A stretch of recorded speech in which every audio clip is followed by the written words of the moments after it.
친애하는 국민 여러분, 주정한입니다. 오늘은 임명희 목사님의 신앙 간증을 듣겠습니다. 서울 영등포역 근처의 강야교회. 처음 우리 교회를 찾아오는 사람들은 교회를 찾지 못하고 그냥 지나치기 일쑤이다. 노숙자들과 쪽방에서 살아가는 주민 700여 명이 같이 식사도 한다는 말을 듣고 온 사람들은 은연중에 대개 큰 건물을 예상하기 때문이다. 거대한 교회 건물벽에 색 유리로 예수님이나 12제자의 모습이 그려져 있는 그런 교회 말이다. 그러나 우리 교회는 쪽박촌 한 기퉁이에 자리 잡고 있다. 그 흔한 십자가 하나 걸려있지 않고 한쪽 문짝이 떨어진 녹슨 대문은 항상 열려있다. 이것이 바로 내가 소개하려고 하는 강야교회이다. 이 작고 초라한 교회에서 하루 100여 명의 길사람 노숙자들이 밤이슬을 피해 머리를 누이고 700여 명의 굶주린 사람들은 한 끼 식사를 해결하고 있다. 지금으로부터 18년 전인 1987년 가을 처음으로 영등포의 쪽박촌을 발견했다. 당시 나는 아시아연합신학대학 학생들로 구성된 육지의 어부라는 전도팀에서 리더로 섬기고 있었다. 한 번은 청량리에서 노방 전도를 하다가 만난 노숙자로부터 자신이 사는 영등포 쪽박촌을 방문해달라는 부탁을 받았다. 그 해가 가을 나는 그와의 약속을 지키기 위해 팀원들을 데리고 영등포 쪽박촌을 방문했다. 영등포역에 내려 그 남자가 가르쳐준 좁은 골목으로 처음 들어섰을 때 내가 받았던 충격을 어떻게 설명할 수 있을까? 첫 느낌은 이런 것이었다. 이런 곳에서도 사람이 살 수 있구나. 골목으로 들어서는 길가만 하더라도 화려하고 높은 빌딩이 즐비했다. 그런데 고작 몇 미터를 사이에 두고 이렇게 다른 세상이 존재하다니. 성경을 공부하며 가난한 이웃들과 함께하겠다는 꿈을 키워온 내게도 그날 풍경은 마치 망치로 머리를 얻어맞는 듯한 충격을 안겨주었다. 지저분한 골목 안을 걸어다니는 사람들 중에 멀쩡해 보이는 사람은 한 사람도 눈에 띄지 않았다. 술에 취해 빌틀거리는 사람, 약물에 취해 눈동자에 초점이 풀린 사람, 여기저기 쓰러져 있는 사람, 몸에 붕대를 감거나 깁스를 한 사람 등 골목 안은 마치 응급실처럼 보였다. 대부분의 사람들이 씻지 않고 다녀서 심한 악취가 골목에 진동하고 있었다. 잠시 골목 안을 걸어 들어갔을 뿐인데도 뜻 모를 고함을 지르는 사람, 서로 멱살을 잡고 싸우는 사람들이 눈에 띄었다. 나 또한 나름대로 어려운 가정 환경에서 힘들게 살아왔다고 자부하고 있던 사람이었지만 그날 내 눈앞에 펼쳐진 세상은 태어나서 한 번도 보지 못한 낯선 풍경이었다. 우리 전도팀 일행은 너무 큰 충격을 받아 더 이상 골목 안으로 들어가지 못하고 다들 멍하니 서 있었다. 간신히 정신을 추스리고 가파른 사다리 모양의 계단을 올라가 도착한 조그마한 다락방에서 이전에 만났던 노숙자를 다시 볼 수 있었다. 어두침침한 방에 누워있던 노숙자들은 다들 죽을 날만 기다리고 있는 듯한 모습이었다. 어떻게 전도를 했는지도 알지 못했다. 전도를 마치고 집으로 돌아오는 내 가슴 속에는 뜨거운 눈물이 솟구쳤다. 내가 그동안 봐왔던 많은 대형교회들과 수많은 크리스천들이 불쌍한 이들을 외면하고 있었다는 생각이 들자 마음속에 분노가 질밀기 시작했다. 그런 내 머릿속에 떠오르는 성경 말씀이 있었다. 누가복음 10장에 나오는 선한 사마리아인의 비유였다. 방금 장군 전 내가 쪽박촌에서 보았던 노숙자들이야말로 이 시대의 강도 만나 죽어가는 자 아닌가. 그들에게 선한 사마리아인이 되어야 할 사람은 바로 나 자신이지 않는가. 순간 내 귀에는 가서 너도 이와 같이 하라라는 하나님의 음성이 들리기는 했다. 나는 그 자리에 멈춰섰다. 하나님께서 주신 사명을 발견하는 순간이었다. 주님의 명령을 따르겠습니다. 사람들의 무관심 속에서 죽어가는 쪽박촌의 영혼들을 섬기겠습니다. 그날 이후 나는 틈만 나면 영등포 쪽박촌을 방문했다. 애인이 생기면 항상 사랑하는 사람의 얼굴이 떠오르듯 가슴 속에서는 쪽박촌 사람들의 얼굴이 지워지지 않았다. 그들의 얼굴을 떠올리며 기도하는 것은 나의 중요한 일과 중 하나가 되었다. 험한 세파에 떠밀려 이곳 쪽박촌까지 밀려들어와 인생을 포기한 채 살아가는 사람들, 600여 명의 쪽박촌 영혼들을 생각하며 기도할 때면 내 가슴은 그들에 대한 연민으로 뜨거워졌다. 그러나 젊은 내게 가득했던 것은 열정과 사랑뿐. 그들의 마음을 얻기 위해 어떻게 해야 하는지 알고 있는 방법이란 아무것도 없었다. 그들에게 복음을 전할 생각만 하면 막막해졌다. 교회 건물을 세운다는 것은 너무나 먼 얘기처럼 여겨졌기에 나는 1:1 전도부터 하기로 마음먹었다. 어떤 의미에서는 겁이 없었다고도 할 수 있다. 나는 무작정 거리에서 마주치는 사람을 붙잡고 복음을 전하기 시작했다. 사람들이 모이는 곳이면 화장실 앞이든 공터든 가려지지 않았다. 하지만 인생의 밑바닥 생활을 수십 년째 해오고 있는 그들에게 복음을 전한다는 것은 그렇게 호락호락한 일이 아니었다. 진료, 동료나 가족처럼 속마음을 서로 나눌 사람들이 없는 이들이 체험한 유일한 인간관계란 양육강식 바로 그것뿐이었다. 대부분 정신을 잃을 때까지 술을 마셨고 사소한 일로도 칼부림이 일어났다. 그들에게 다가가 복음을 전한다는 것은 문자 그대로 목숨을 거는 일이었다. 욕설을 듣는 것은 기본이었다. 멱살을 잡히고 때리고 죽이겠다는 협박을 수도 없이 들었다. 사람들이 모여있는 방에 들어가 복음을 전할라 치면 야 저리 꺼져 개새끼야 밥맛 떨어져 라는 말을 듣고 쫓겨나기 일쑤였다.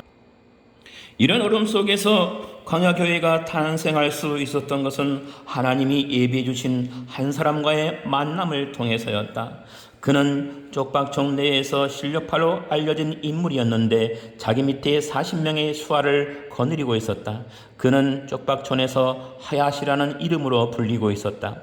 어느 날 그가 아프다는 얘기를 전해 듣고 나는 그의 판잣집을 찾았다. 빨리 몸이 나으시도록 제가 기도해 드려도 될까요? 크게 기대하지 않았는데 의외로 그는 흔쾌히 승낙했다. 전능하신 하나님, 이분의 병을 빨리 낫게 해주세요. 마음에 무거운 죄짐이 있거든 예수님 믿고 회개하게 하옵소서. 마음속에 평안을 주옵소서. 예수님의 이름으로 기도합니다. 아멘. 나는 하나님을 의지하면서 어느 때보다 절실하게 기도를 드렸다. 기도가 끝난 후 초췌한 얼굴을 한 그가 이렇게 말했다. 고맙소. 나 같은 사람을 찾아와서 기도해 주시니 나는 그에게 몸살 약을 쳐다주고 매일 찾아가 온몸을 안마해 주었다. 연탄불을 갈아주고 쌀을 사다 주기도 했다. 처음 이 골목을 찾았을 때 선한 사마리아인이 되겠다던 다짐을 기억하며 지극정성으로 그를 섬겼다. 하나님이 그의 마음을 움직이신 걸까? 어느 날 그가 나에게 놀라운 이야기를 꺼냈다. 전도사 양반, 당신 이 동네에 교회하고 싶소? 나는 내 길을 의심했다. 이 동네가 어떤 동네인데 당신 아마 여기서 1년도 못 버틸걸. 여기서 한 사람만 변화시켜도 그건 기적이요. 내가 똘마니 새끼들을 변화시켜 보려고 오르고 달리고 두들겨 패면서 별 짓거리를 다 해봐도 사람이 안 되더라고. 그런데 나이도 새파란 당신이 어디에서 그런 확신이 나왔는지 모르겠다. 나는 쪽박촌의 실력자에게 담대하게 말했다. 교회를 하고 싶습니다. 나는 할 수 없지만 전능하신 주님은 하실 수 있습니다. 내가 정가 17범이요. 지금까지 못된 짓만 했고 감옥을 내 집 드나들듯 살아왔소만 젊은 전도사 양반 당신을 한번 돕고 싶구려. 교회에 한번 세워보시오. 그는 자신이 가진 판잣집을 내게 팔았다. 원래 70만 원짜리 방이었지만 12만 원이라는 헐값에 넘겨주었다. 평소 소매치기로 살아온 사람이 회개하고 하나님의 일에 동참하게 된 기적을 성령님의 역사가 아니면 무엇으로 설명할 수 있을까? 1988년 3월 역사적인 교회 공사가 시작되었다. 그동안 전도하고 양육한 신자들 몇 명이 와서 도왔고 하야시 자신도 팔을 걷어붙이고 이를 거들어 주었다. 합판으로 지붕을 덮고 그 위로 스티로폼과 포장 재료를 덮고 해서 이틀 만에 뚝딱 해치운 초스피드 성전 건축이었다. 마침내 1988년 4월 23일 강야교회가 세워졌다. 대한민국에서 가장 초라한 3평짜리 판잣집 교회. 그러나 내가 보기에는 가장 아름다운 교회였다. 강야 같고 소돔과 고모라 같은 이곳 쪽방촌에 생명의 빛을 밝히고 비춰주는 교회가 탄생한 것이다. 그때의 감격을 생각하면 지금도 가슴이 벅차오른다. 비록 작고 보잘것없었지만 복음이 전파될 수 있는 첫 발판이 마련되는 순간 두 눈에는 뜨거운 눈물이 끊임없이 흘러내렸다. 하나님 감사합니다. 이 교회를 세우신 분은 바로 당신입니다. 이제 이 교회를 통해 복음이 힘있게 전파되게 해주세요. 그러나 막상 교회가 세워지고 나자 예상치 못했던 문제들이 속출하기 시작했다. 워낙 거친 밑바닥 삶을 사는 찌들고 지친 사람들이 모인 곳이라 교회 안에서도 싸움이 벌어지는 것이었다. 3평짜리 예배당은 어른 10명이 앉기에도 비좁고 항상 심한 악취가 났다. 야 임마 가서 발 좀 씻고 와라. 내 발에서 썩는 냄새가 난다. 내가 뭔데 나한테 이래라 저래라 하는 거야. 뭐라고 이 새끼가 죽으려고 한장했나? 사람들은 교회 내부에서 서로 멱살을 붙여보며 뒹굴었고 말리던 사람들까지 합세하고 나면 교회 안은 순식간에 난장판이 되곤 했다. 쪽방촌에 교회가 선 것을 마땅찮게 생각하는 사람들도 적지 않았다. 방해꾼들은 예배 시간에 맞춰 학성기로 연벌 소리를 틀기도 했고 예배를 드리는 중간에 찬송 소리 때문에 술맛이 떨어진다며 나를 끌고 나를 몰매를 때리기도 했다. 더 기가 막힌 일도 있었다.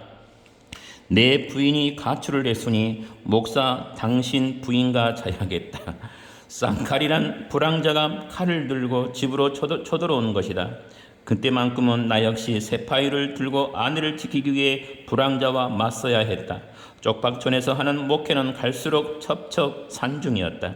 처음 쪽박촌에 발을 내디딜 때 작정한 것이 하나 있었다. 폭력이 일상적으로 난무하는 이곳에서 복음을 전하겠다면서 내 몸의 안위를 걱정하는 것은 욕심이라고 생각이었다. 이곳에서 사역을 하다가 굶어 죽거나 맞아 죽어도 하나님을 원망하지 않고 감사히 여기겠다는 결심을 했었다. 복음을 전하다가 예수님처럼 33세 나이에 세상을 떠나게 되더라도 행복할 것이라고 생각했다. 그런 확신과 사명이 지난 18년간 중도에 포기하지 않고 강화교회를 섬긴 힘이 되지 않았나 싶다. 그리고 지금 이 나이가 되어서까지 건강하게 복음을 전하고 있는 내 자신을 돌아보며 아직도 하나님이 내게 맡겨주신 사명이구나 하는 생각을 하게 된다. 비록 3평짜리 조그만 공간이었지만 교회를 운영하는 데는 돈이 필요했다. 대부분의 교인이 노숙자, 알코올 중독자, 소매치기, 율락, 여성들인 우리 교회의 특성상 그들이 내는 헌금만으로 교회를 운영한다는 것은 불가능에 가까웠다. 후원이 들어오지 않을 때면 나는 공사판으로 막노동을 나갔다. 하루 종일 땀 흘려 받는 품삯 4만 원은 교회 운영비나 형편이 어려운 사람들의 방세로 쓰였다. 내 손을 꼭 잡고 어쩔 줄 몰라 하는 이웃들의 순박한 얼굴을 보는 것, 그것이 내게는 제일 큰 보상이었다. 하루 종일 벽돌 지게를 짊어져 떨어져 나갈 것 같은 어깨의 고통도 그럴 때만큼은 눈 녹듯이 사라졌다. 이렇게 함께 울고 웃으며 싸우고 화해하는 가운데 쪽박촌 사람들 중에 조금씩 변하는 모습이 나타나기 시작했다. 복음을 받아들이고 주님을 영접하는 사람들이 생긴 것이다.